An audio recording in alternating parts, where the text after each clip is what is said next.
Let's go on a trip back to the 1970s. Yes, we're talking about the Wombles. The Wombles aired on television in 1973. It ran for 2 seasons between 1973 and 1975. It's created by Elizabeth Bereswood. It's narrated by Bernard Cribbins, who also sings the theme tune. And the theme tune, the instrumental sound of the theme tune, is done by Mike Batt. And it's directed by Evan Wood, who did Possum Pat, The Herbs, and a few other TV shows that I've covered before, and some I haven't yet. Interesting. So let's begin. So the Wombles. For those quite young who are watching this, because it's more for the end of the younger crowd, if you know what I mean, the very young crowd who just use YouTube as a way of watching things and, the sort of safer things. The Wombles are a group of creatures, like, I don't know what you call them, like, they're like hedgehogs, they're like weird hedgehog people, like amalgamation of dogs and hedgehogs, and like a mixture of Sasquatch type coats or something. It's quite weird design, really, but it's brilliant. And they live at Wimbledon Common, excuse me, I need to get this right again, Wimbledon Common, which is, I think, near Wimbledon, I think, they involve, obviously. It's basically like a park area, very much like something like, maybe not like Hyde Park, but so on. And if you litter, they collect the litter for them and use it for their own ideas, needs, inventions, contraptions, and misadventures. What they use it for. It's pretty interesting, actually. And my knowledge of the Wombles is through TV repeats or television repeats. When we had Sky. Along with this and a few others, like Danger Mouse was another one. This used to be on quite a bit, and I enjoyed it. I did. The animation is pretty good. Considering it's from 1973, it's pretty good actually. I mean, Ivor Wood's direction fantastic. The production of it is pretty good. I mean, it's all okay. I mean, it's 70s television for God's sakes, but it's good. And obviously, the good energy that Bernard Cribbins brings to the characters, so good. I think that's all I can really think about it. Really, that's the early memories of the early Wombles I can remember. The Wombles came back. They did. They got rebooted again in 1996, and that ran for 3 seasons till 1998. And it's sort of a similar thing. I mean, Mike Batt returns to compose the theme tune. What we've got now is like an ethnic type of sort of collection of Wombles. There's female Wombles. There's a few. It's to keep up with the times, if you know what I mean. And add a bit of diverse characters to the mix, which is pretty interesting. And I watched a few episodes of it, and I thought it's not too bad. It's okay. It's still got the same. It's got the similar sort of charms to it. It does. I mean, I think it's done by a different production company than Ivor Wood's, production team. I think. But overall, I thought it was okay. I thought it was decent. It's not bad. It's not one of those bad reboots, if you know what I mean. I mean, there might be a few ones still lurking around somewhere. I mean, but some of them, a couple of them. Oh, let's say a good half chunk full of them are not bad. This is not a great. I'm waffling too much, but I think it works. I think it works okay.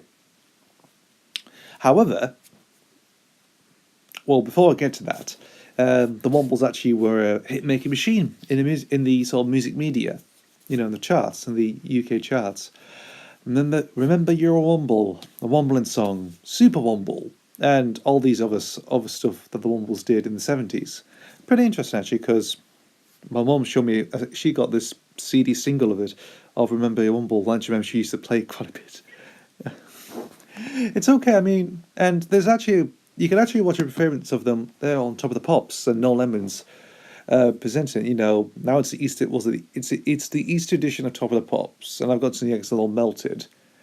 And don't let in Wimbledon Common, because the Wombles will just pick up the litter and stuff like that.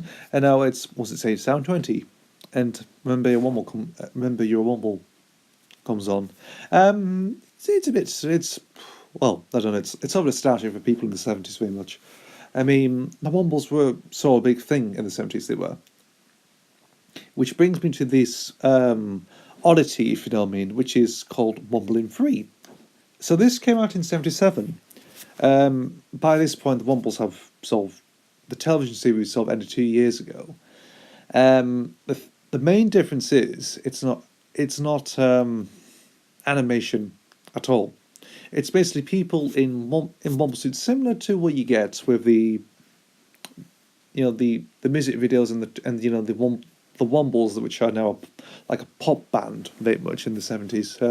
They sort of borrow that idea, and it's sort of mixed together. And to be honest, it is absolute. Let me say atrocious. It is absolutely atrocious. Oh God. Not the same way as any other, like some other films, like that sort of disrespect the material or the original sources, if you know what I mean, of this television show. It's still the same thing. It's still in Wimbledon Common, they're still picking litter and stuff like that. But it's just so badly done. And you have people like David Tomlinson, Francis de la Tour, and even a young Bonnie Langford in this film. Ugh. And to make things worse, I think it's the distribution in the late 90s that really made this film so make it down the toilet. I know it's done by the rank organisation, but come on, really? So that's my sort of little excerpt brief of Wombling 3. The soundtrack's not bad, I would say. The version of the Wombling song, which is done by Low Quiet, I think I do enjoy that. It's got a bit more oomph to it, if you know what I mean. However, some of the other songs on this soundtrack do fall a bit, drop a bit. Because I've listened to this soundtrack. Well, I listened to the soundtrack, and only just the Wombling song that's all better. Yeah, to be honest, that's all I could say about that.